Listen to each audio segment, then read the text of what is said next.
Hello बच्चों, आज मैं आपको क्लास 10th का जो सैम्पल पेपर हमने स्टार्ट किया था बेसिक का, ठीक है। आज मैं आपको उसके क्वेश्चन नंबर 17 to 20 समझाऊंगी जो कि हमारे केस स्टडी क्वेश्चंस हैं। ये आपके पास फर्स्ट टाइम ऐसे केस स्टडी क्वेश्चंस आ रहे हैं ना। तो इन क्वेश्चंस में होगा क्या, आपको एक क्वेश्चन दे रखा होगा, उसके 5 पार्ट्स होंगे, ठीक है। वो 5 पार्ट्स में से आपको कोई से भी 4 पार्ट्स को अटेम्प्ट करना है, ठीक है। लेकिन हम यहाँ पांचों पार्ट समझेंगे, ऐसा नहीं है हम भी 4 ही करने वाले, नहीं, हम पांचों करेंगे। आप बोर्ड एग्जाम में उसमें क्या करोगे, लिखा है जैसे यहाँ अटेम्प्ट एनी 4 सब पार्ट फ्रॉम ईच क्वेश्चन। आप कोई से भी 4 पार्ट्स उसमें अटेम्प्ट कर सकते हो, एक को आप छोड़ सकते हो, उसको आपको चॉइस मिली है, ठीक है। तो 17 to 20 आपके पास केस स्टडी है। तो चलिए देखते हैं, ये सेक्शन 2 है आपके पास पार्ट ए का, ठीक है ना। देखो क्वेश्चन नंबर 17 में जैसे कि आप देख रहे हो, यहाँ पर एक रेड फोर्ट की आपको पिक्चर दे रखी है, ठीक है। उससे रिलेटेड कुछ चीजें यहाँ लिखी है, पहले वो देखते हैं क्या है। लिखा है यहाँ पर, mathematic teacher of a school took her 10th standard student to show Red Fort. It was a part of their educational trip. The teacher had interest in history as well. She narrated the fact of Red Fort to student. Then the teacher said, in this monument one can find combination of solid figures. देखो मैं भी यहीं पर रोक देती हूँ, पहले यहाँ तक समझाती हूँ। देखो हुआ क्या, आपके 10th क्लास की टीचर जो है ना, वो आपको एक पिकनिक ट्रिप या फिर मैं कह सकती हूँ एजुकेशनल ट्रिप पे लेके गई, ठीक है, रेड फोर्ट दिखाने। अब वहां उस रेड फोर्ट के बारे में ना उस टीचर ने आपको बहुत कुछ चीजें बताई। तो उस टीचर ने ये बोला कि आप इसमें जो सॉलिड फिगर्स है उसके कॉम्बिनेशंस देख सकते हो। आपने चैप्टर नंबर 13 किया है ना, जिसमें आपने क्या किया था, सॉलिड फिगर्स के कॉम्बिनेशंस देखे थे और उनका टोटल एरिया भी निकाला, वॉल्यूम निकालना भी सीखा, है ना। वही चीज आपको यहाँ पर बता रखी है। अब वो टीचर आपको क्या बताती है, there are 2 pillars which are cylindrical in shape. देखो 2 पिलर्स हैं, दिख रहे हैं आपको, जो सिलेंड्रिकल शेप के हैं, ठीक है। Also 2 domes at the corner which are hemispherical. ये रे वो 2 डोम्स हैं जो हेमिस्फीयर शेप के हैं। 7 small domes at the centre. ये जो 7 है ये सेंटर में, ये भी हेमिस्फीयर शेप के हैं, ठीक है। Flag hosting ceremony on Independence Day take place near this domes. तो यहाँ पर क्या होता है, फ्लैग होस्टिंग सेरेमनी होती है कब, इंडिपेंडेंस डे पे। दिख रहा है आपको यहाँ पर फ्लैग लगा हुआ है हमारा, ठीक है ना। तो टीचर ने आपको इतना कुछ बताया। अब उससे रिलेटेड कुछ क्वेश्चंस आपको यहाँ दे रखे हैं। देखो जैसे ये दे रखा है क्वेश्चन 1, 2, 3, 4 और 5 पार्ट्स है, एमसीक्यू क्वेश्चंस है। आपको सिर्फ टिक लगाना है, पर टिक लगाने के लिए आपको पता भी तो होना चाहिए कि वो आंसर आया कैसे, सॉल्व कैसे किया, तभी तो आप टिक लगा पाओगे। नॉर्मल अगर फॉर्मूले पूछे जा रहे हैं तो आप डायरेक्ट टिक लगा सकते हो, उसमें कुछ सॉल्व नहीं करना, ठीक है। चलिए अब स्टार्ट करते हैं। देखो इसके फर्स्ट पार्ट में आपसे कह रहे हैं 17 क्वेश्चन के, how much cloth material will be required to cover 2 big domes each of radius 2.5 centimeter। कह रहा है आप ये बताओ कि कितना क्लोथ मटेरियल की जरूरत पड़ेगी अगर आप वो जो 2 बिग डोम्स थे, ये साइड वाले कॉर्नर वाले, इनको कवर करना हो तो, ठीक है। इसकी रेडियस आपको यहाँ पर दे रखी है 2.5 मीटर है। तो इसका मतलब क्या करना है, मुझे क्लोथ की रिक्वायरमेंट बतानी है। तो यहाँ पर हम लिख लेते हैं, तो क्लोथ ऑफ मटेरियल रिक्वायर्ड, ठीक है। तो 2 डोम्स थे ना, तो 2 into curved surface area of hemispherical dome, है ना। 2 है तो इसलिए मैंने इसको 2 से इंटू कर दिया, ठीक है। तो कितना आ जाएगा, 2 इंटू 2 पाई आर स्क्वायर, यही होता है फॉर्मूला। तो ये बन गया 4 इंटू पाई की जगह मैंने पाई रख दिया, आर मुझको दे ही रखा है 2.5। यहां से पॉइंट हटाया, यहां से पॉइंट हटाया, दोनों के नीचे 10 लगा दिया। तो ये आ गया 4 into 22 into 25 into 25 divided by 7 into 10 into 10, ठीक है। तो यहाँ तो 700 आ गया। अब इन सबको आप क्या करो, इंटू कर लो। वैसे आप कट भी कर सकते हो, पर नीचे जब कोशिश क्या करो कि अगर 0 में हो तो वहीं पर छोड़ो 10 और 10, ताकि आपको पॉइंट लगाने में आसानी हो, ठीक है। तो ये आपका यहाँ पर कितना आ जाएगा जब आप इन सबको इंटू करोगे तो, बस अब आपने क्या करना है, इसको 700 से डिवाइड कर देना है। तो आप 2 0 से 2 0 आप कट कर सकते हो। 550 को जब आप 7 से डिवाइड करोगे तो 78.57 मीटर स्क्वायर आएगा। तब आप देख लो कौन सा आंसर है, ये रहा। आपको ये पूरा डिवाइड करने की भी जरूरत नहीं है, पॉइंट के बाद 78 आ जाए तभी समझ जाना बी वाला ऑप्शन है, आप उस पर टिक कर दीजिएगा, ठीक है। तो पूरा लिख दीजिएगा फिर 78.57 मीटर स्क्वायर, ठीक है। चलिए फर्स्ट पार्ट हो गया, सेकेंड पार्ट देखते हैं। यहाँ पर आपसे यहाँ कह रहा है write the formula to find the volume of cylindrical pillar. अगर हमारे को सिलेंड्रिकल पिलर की वॉल्यूम निकालनी हो तो उसका फॉर्मूला क्या होता है, सिर्फ फॉर्मूला बताना है, तो कुछ लिखने की जरूरत ही नहीं है, डायरेक्ट टिक लगाओ, पाई आर स्क्वायर एच उसका फॉर्मूला होता है, क्योंकि वॉल्यूम ऑफ सिलेंडर का फॉर्मूला यही होता है, ठीक है ना। चलिए थर्ड वाला पार्ट देखते हैं हम यहाँ आपसे कह रहा है find the lateral surface area of two pillars if height of the pillar is 7 metre and the radius of the base is 1.4। अब कह रहा है उन दो पिलर्स की आपको क्या निकालना है, यहाँ पर लेटरल सरफेस एरिया निकालना है। तो कैसे निकालेंगे, तो लेटरल सरफेस एरिया क्या होगा, दो पिलर्स का है ना, तो 2 इंटू 2 पाई आर एच, ठीक है ना। अब जो पिलर है सिलेंड्रिकल शेप के है ना, तो 2 पाई आर एच उसका लेटरल सरफेस एरिया हो गया। तो 4 इंटू 22/7, आर भी आपको दे रखा है 1.4 है और एच आपको 7 दे रखा है। यहां से आपने पॉइंट हटाया, यहाँ पर 10 आ गया, ठीक है। अब आप क्या करोगे, जो कट हो रहा है आप आसानी से उसे कट कर दो, ठीक है, वरना आप मल्टीप्लाई डिवाइड कर दो। इसको मैंने इससे कट कर दिया है, ठीक है ना। तो नीचे यहाँ ये बचा 10। बस अब हमें क्या करना है, 4 को 22 से इंटू करना है, उसके बाद 14 से इंटू करना है, ठीक है। तो मेरा आएगा 1232 अपॉन में 10। तो देखो क्या आंसर आया 123.2। कहां पर है, ये ना बी पार्ट, ठीक है। आगे आप मीटर स्क्वायर जरूर लगा देना। तो ये आ गया आपका थर्ड का आंसर। अब इन दो में से आपकी मर्जी है कोई भी एक अटेम्प्ट, दो में से नहीं मतलब 5 में से आपकी मर्जी है, आप कोई से भी 4 करो। 3 हम कर चुके हैं, 2 ही रह गए हैं, ठीक है। इन केस अगर पेपर में आपको थर्ड वाला नहीं आता, आप थर्ड वाला छोड़ देना, फर्स्ट सेकंड फोर्थ और फिफ्थ कर लेना, ठीक है। लेकिन यहाँ पर हम सारे पार्ट्स करेंगे। फोर्थ वाला आपके पास how much is the volume of hemisphere if the radius of the base is 3.5। अब आपसे वॉल्यूम ऑफ हेमिस्फीयर पूछ रहे हैं, तो वॉल्यूम ऑफ हेमिस्फीयर का फॉर्मूला क्या होता है, तो वॉल्यूम ऑफ हेमिस्फीयर का फॉर्मूला होता है आपके पास, सॉरी 2/3 होता है, वो तो स्फीयर का होता है 4 है ना, 2/3 पाई आर क्यूब, ठीक है। तो 2/3 पाई की जगह पाई लिख दिया 22/7, आर आपको दे ही रखा है 3.5, तो 3.5 इंटू 3.5 इंटू 3.5, ठीक है। यहां से पॉइंट हटाया, यहाँ पर 10 आ गया, यहाँ से पॉइंट हटाया, यहाँ पर 10 आ गया, यहाँ से पॉइंट हटाया, यहाँ पर 10 आ गया। तो बचा क्या 2 इंटू 22 इंटू 35 इंटू 35 इंटू 35, ठीक है। और नीचे क्या आया 3 इंटू 7 इंटू 10 इंटू 10 इंटू 10, ठीक है। कट कर देते हैं, चलो इसको मैंने 2 से काट दिया और इसको सॉरी 5 से काटा, 5 2 जा और 5 7 जा, इस 2 से इस 2 को काट दिया, इस 7 से इस 7 को काट दिया।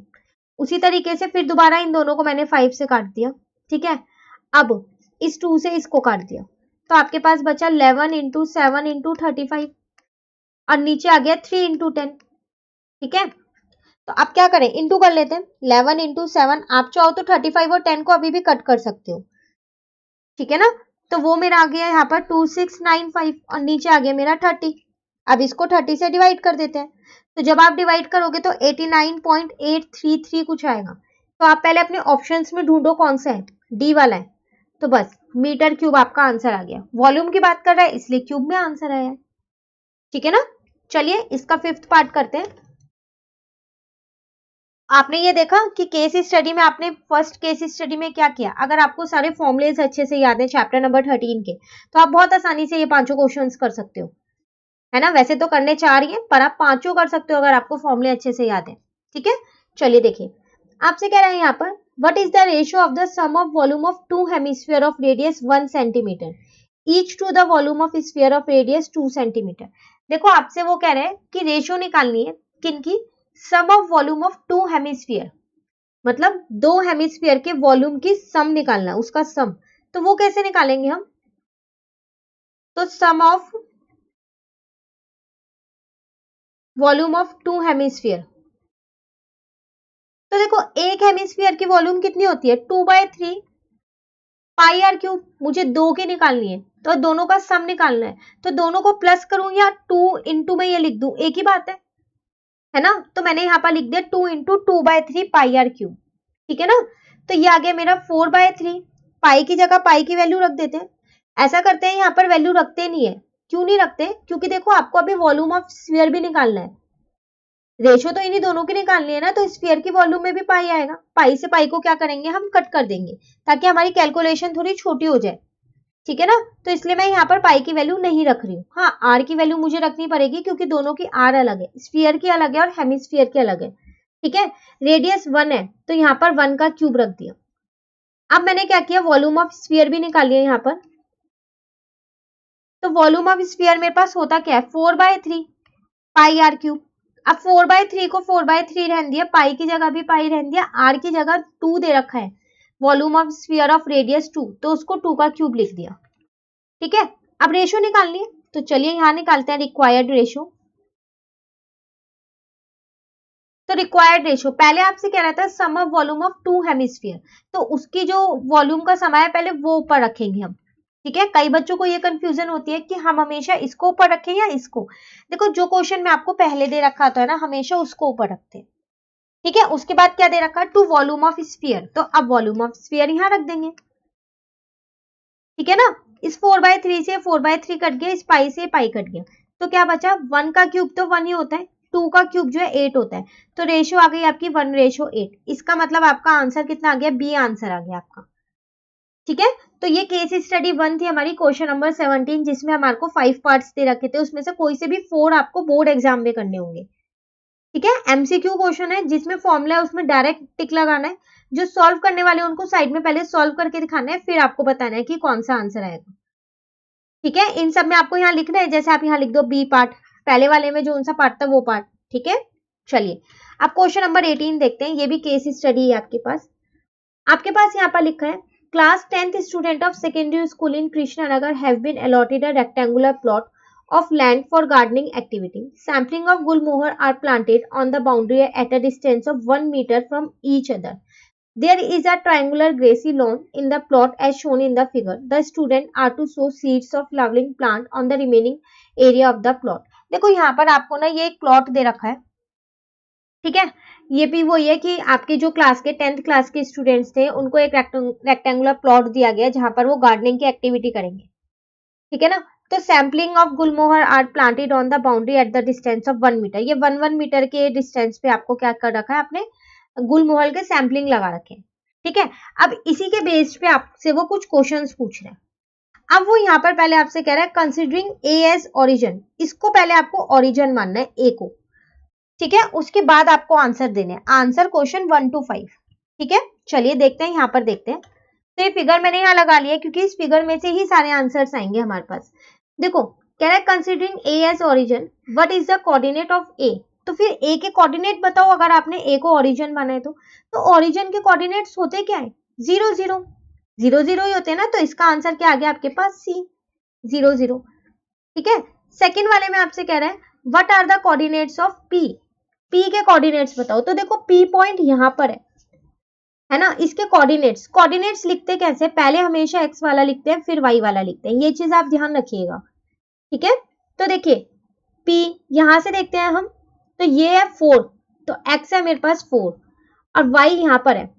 अब ये तो नंबर्स नहीं दे रखे, कोई बात नहीं, हम काउंट कर लेते हैं। यहाँ पर तो 0 0 है, यहाँ से काउंट करते हैं 1 2 3 4 5 6, इसका मतलब यहाँ पर 6 आएगा, है ना, तो कितना आ गया 4 और 6 आ गए इसके कोऑर्डिनेट्स, तो इसका आंसर आ गया ए। ठीक है, थर्ड वाले में कह रहा है what are the coordinates of R, तो देखो आर यहाँ पर है, तो यहाँ पर x तो मेरे पास 6 दे रखा है, y कितना दे रखा है, इसको इससे ज्वाइन करना पड़ेगा, ये हमें दे नहीं रखा था, y मेरा 5 आ रहा है ना 5, तो इसका मतलब 6 और 5, तो a मेरा क्या हो गया, इसका आंसर हो गया। है ना, ये वाले क्वेश्चंस तो आसान आसान है, ये वाली केस स्टडी हमारे को बहुत आसान सी दी हुई है। अब यहाँ पर कह रहा है what are the coordinates of d, अब d ढूंढो आप अपनी फिगर में कहां पर है, देखो ये रहा d, तो 10 तक तो आपको यहाँ दे ही रखे हैं, आगे के नंबर हम डाल लेते हैं 11 12 13 14 15, अभी एक और डालना पड़ेगा डी पे 16, इसका मतलब 16, और देखो ये पॉइंट यहीं पर ही है, तो एक्स एक्सिस पे है ना, तो उस पे तो मेरा वाई एक्सिस 0 होता है, इसका मतलब ये तो मेरा 0 होगा, और एक्स वाला कितना होगा 16, तो मेरा आंसर आ गया ये। ठीक है, लास्ट रह गया फिफ्थ वाला। अब आपसे कह रहा है what are the coordinates of P, दोबारा से पी के कोऑर्डिनेट्स बताने, if D is taken as the origin, अब अगर मैं डी को ओरिजिन मानूं तो देखो दोनों में बहुत फर्क है, आप यही मत सोचना कि आपके पी के कोऑर्डिनेट्स वापसी 4 और 6 ही आ जाएंगे, नहीं, अब डी आपका ओरिजिन है, इसका मतलब अब आपको यहां से स्टार्ट करना है, ये आपके पास 0 0 है डी वाला। ठीक है, तो देखो 1 2 3 4 5 6 7 8 9 10 11 12, इसका मतलब आपकी बार यहाँ पर 12 है, लेकिन माइनस का 12 है, ऐसा क्यों, माइनस का 12 क्यों है, क्योंकि हम डी के लेफ्ट साइड पे आए हैं, है ना। तो अगर आप अपना ये कार्टेशियन प्लेन ऐसे बनाओ, यहाँ पर है मान लो वो डी, तो इसके लेफ्ट साइड पे सारे नेगेटिव के नंबर होते हैं और राइट साइड पे सारे एक्स एक्सिस प्लस वाले होते हैं, है ना।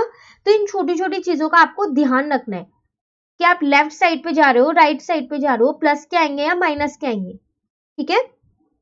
तो ये -12 तो आपको पता चल गया। अब आते हैं किस पे, दूसरा आपको एक और भी तो निकालना पड़ेगा, तो ये तो 6 ही रहेगा, रहेगा नहीं रहेगा 6, ये थोड़ी ना चेंज होने वाला है, सिर्फ x चेंज हुआ था ना आपका, तो यहाँ पर ये आ गया -12 और 6 आपका आंसर आ गया, ठीक है। तो देखिए केस स्टडी जो क्वेश्चन नंबर 18 था कितना आसान था, बस हमने डायरेक्ट सिर्फ फिगर को रीड करना आना चाहिए हमें इसमें कि फिगर में क्या है, उसके बाद हम सिर्फ टिक लगाने, सॉल्व करने की जरूरत ही नहीं पड़ी, एक भी नहीं हुई ना। चलिए अब 19 वाला देखते हैं हम,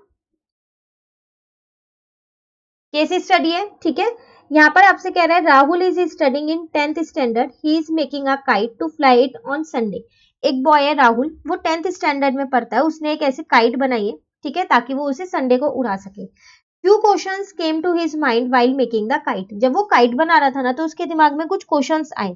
अब वो क्वेश्चंस क्या है, give answer to this question by looking at the figure. आप फिगर को देखो और उसके बाद जो जो क्वेश्चंस उसके माइंड में आए हैं वो आप उसके आंसर उनको देते रहो, ठीक है। चलिए देखते हैं, तो फिगर मैंने यहाँ साइड में बना दिया। देखो सबसे पहले कह रहा है वो Rahul tied the sticks at what angle to each other, कह रहा है कौन से एंगल पे उसने ये टाई की है। तो देखो यही वाली तो स्टिक है, तो ये तो परपेंडिकुलर हो गई ना, एक ये वाली और एक ये वाली, तो कौन सा एंगल बना रही है, 90 डिग्री का एंगल बना रही है ना। तो इसका आंसर मेरा 90 डिग्री आ गया, ठीक है। सेकेंड वाले में कह रहा है which is the correct similarity criteria, similarity criteria की बात कर रहे हैं, applicable for smaller triangle at the upper part of this kite. कह रहा है जो इस काइट के ऊपर वाले पार्ट पे दो छोटे ट्राइंगल बने हुए हैं, मतलब एक ये और एक ये है ना अपर पार्ट, इसमें कौन सा सिमिलैरिटी क्राइटेरिया लग रहा है। सबसे पहली बात तो आपको सिमिलैरिटी क्राइटेरिया पता होने चाहिए कौन कौन से होते हैं। एक एंगल एंगल एंगल होता है, एक एंगल एंगल होता है, एक साइड साइड साइड होता है, एक साइड एंगल साइड होता है। यही 4 क्राइटेरिया तो होते हैं मेरे पास, है ना। अब आप देखो इसमें से RHS तो नहीं होता, ये तो कॉन्ग्रुएंसी का होता है, तो ये नहीं होगा। SAS हाँ होता है, अभी नहीं लगाएंगे लेकिन टिक, पहले बाकी के 2 ऑप्शंस और देख लेते हैं। SSA ये भी नहीं होता कोई भी, AAS ये भी नहीं होता, बचा आपके पास ये, तो यही आपका आंसर है, ठीक है। चलिए थर्ड वाला देखते हैं, कह रहा है sides of two similar triangle are in the ratio 4:9, corresponding median of this triangle are in the ratio. तो आपको दो सिमिलर ट्राइंगल की साइड्स की रेशियो दे रखी है, तो देखिए ये एक थ्योरम होती है आपके पास, जो सिमिलर ट्राइंगल की साइड्स की रेशियो होती है ना वही उसके मीडियन होता है, उसकी रेशियो भी हमेशा सेम होती है, ठीक है। तो इसका आंसर 4/9 ही आएगा, ठीक है। तो आप इसको याद रखिएगा, इसको भूलिएगा मत इस थ्योरम को। तो कॉरेस्पॉन्डिंग मीडियन जो होता है उसी ट्राइंगल का, उनकी जो रेशियो होती है वो सेम होती है जो साइड्स के ट्राइंगल की रेशियो है, ठीक है। चलिए फोर्थ वाला देखते हैं, आपसे कह रहा है in a triangle if square of one side is equal to the sum of square of other two side. कह रहा है अगर एक साइड का स्क्वायर बाकी दो साइड के स्क्वायर के सम के बराबर हो, then the angle opposite the first side is right angle. तो कह रहा है जो फर्स्ट साइड के एंगल अपोजिट एंगल जो होगा ना वो राइट एंगल होगा। तो ये थ्योरम कौन सी थी, तो कुछ याद आ रहा है, पाइथागोरस थ्योरम आपको, वो क्या थी आपके पास, अगर यहाँ पर ये राइट एंगल ट्राइंगल होता है ये वाला, तो फिर इस साइड का जो स्क्वायर होता है, अगर मैं इसको नाम दे दूं, तो इस साइड का स्क्वायर जो होता है बाकी दो साइड के स्क्वायर के सम के बराबर होता है। ये आपको पाइथागोरस थ्योरम बोलती है कि अगर ये 90 डिग्री है तो उसकी जो अपोजिट साइड का जो स्क्वायर है वो बाकी की दो अदर साइड के स्क्वायर के सम के बराबर होगा। लेकिन यहाँ उल्टा लिखा है, यहाँ लिखा है आपको ये दे रखा है पहले से कि एक साइड का स्क्वायर बाकी दो साइड के स्क्वायर के सम के बराबर होगा, तो फिर ये वाला एंगल 90 डिग्री होगा। ये कौन सी थ्योरम है, कन्वर्स ऑफ पाइथागोरस, उसका उल्टा बोल रहे हैं तो कन्वर्स होगा, है ना। जब हमें पाइथागोरस थ्योरम पता है तो वो नहीं लग रही, हाँ चीज वही बताई जा रही है पर उल्टे तरीके से बताई जा रही है, तो कन्वर्स होगा उसका। तो कन्वर्स ऑफ पाइथागोरस थ्योरम आपका आंसर है यहाँ, ठीक है। तो इससे आपको एक चीज और पता चली कि आपको बोर्ड एग्जाम में कोई सी भी थ्योरम की स्टेटमेंट भी वो दे सकते हैं, है ना, और आपको उस थ्योरम का नाम बताना होगा। तो स्टेटमेंट याद होगी तभी तो नाम बता पाओगे, ठीक है ना। चलिए लास्ट वाला फिफ्थ वाला वो आपसे क्या कह रहे हैं, ठीक है, वो यहाँ करते हैं फिफ्थ वाला। कह रहा है what is the area of the kite formed by two perpendicular stick of length 6 centimetre and 8 centimetre. इस काइट का एरिया बताना है। यही तो है वो परपेंडिकुलर स्टिक्स आपकी, ठीक है। इनकी लेंथ आपको दे रखी है, तो आप किसी को भी, इसको आप 6 मान लो, इसको आप 8 मान लो, तो इसका एरिया आपके पास आएगा कितना? तो डायगोनल्स का प्रोडक्ट ना, तो ये तो डायगोनल्स हो गए ना, तो कितना हो गया 6 इंटू 8, तो वो आ गया आपका 48 सेंटीमीटर स्क्वायर। तो ये आपका आंसर आ गया ए वाला, ठीक है।